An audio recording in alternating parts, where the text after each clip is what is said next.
So right now what I'm going to do is I am going to talk about how to approach a pushy horse when you go to halter them. Now, Mowgli is directly behind me. He has a couple tendencies on the ground to be pretty pushy. So he's a perfect example. So for those of you who might deal with a horse that's food aggressive or nasty on the ground or pins their ears or is in your space, this video is for you. Because I want you to watch what it is I do and how I handle a horse that is pushy on the ground. So the biggest component to that is, number one, I want to watch for really aggressive behavior. So if your horse is lunging in the air towards you, pinning their ears, giving you basically a middle finger and saying you're not allowed in my space, you need to be aware of that. But number two, you also need to watch their body language, okay? Not just what are their ears and their mouth doing, but are they striking? Are they turning their rear end to you? Are they trying to kick? Are they warning you?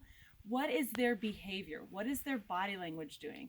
So be very aware of where they are, how they handle themselves. This horse, when you approach him, anytime I walk up to the gate, he's already standing there waiting for me. It's like you have to push him away constantly. So I would prefer that I actually call him to me.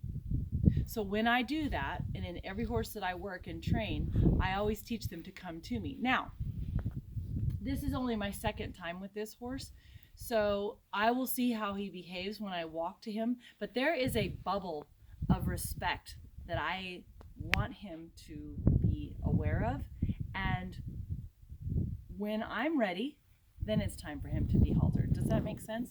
So here's what I'm going to do. I'm going to go in there and I'm actually going to have him turn and face me. You always want your horse's eyes looking at you. When you have a really disrespectful horse, you'll know. You'll know because they'll warn you with every part of their body that they do not want to be anywhere near you, and they're rude. He's rude in the sense that he just pushes. He's very pushy.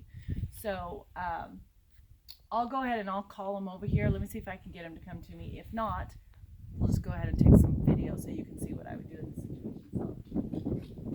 So, if I step to his rear, that should drive him forward to turn. There. So my position tells him where to be. So if I walk up, that closes the door. If I back up, that opens the door. Kiss means move. Yep, there we go. Good. So I'm just going to dance with him here a little bit so you can see. So my position, if I go forward, if I really wanted him to turn, I could step into him. See, I can drive him with my body there.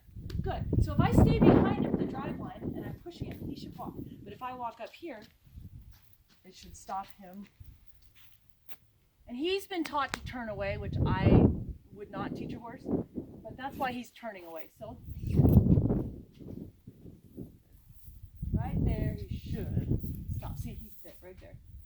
So all I'm doing is just trying to mirror him. Now I'll walk in and I'll go catch him. Because I want him to wait for me. And only because I call for it.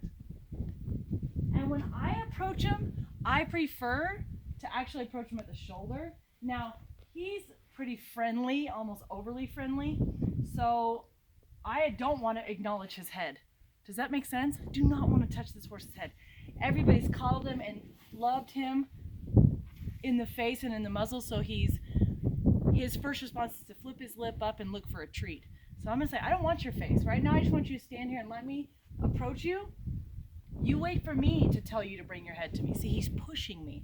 So I just get bigger than he is. And he is pushy. So see, I said, don't step in my space. I didn't ask for that. Now, I was always taught, pick your head up, thank you, to throw your lead rope around their neck. Now, I mean, if you watch him, see, he's into everything. He's number one, he's curious, but he's kind of annoying because he wants to put everything in his mouth. That's something he learned to do. And so what I'm going to do is I'm going to just, again, I want it to be me asking him, not him giving it to me without me asking.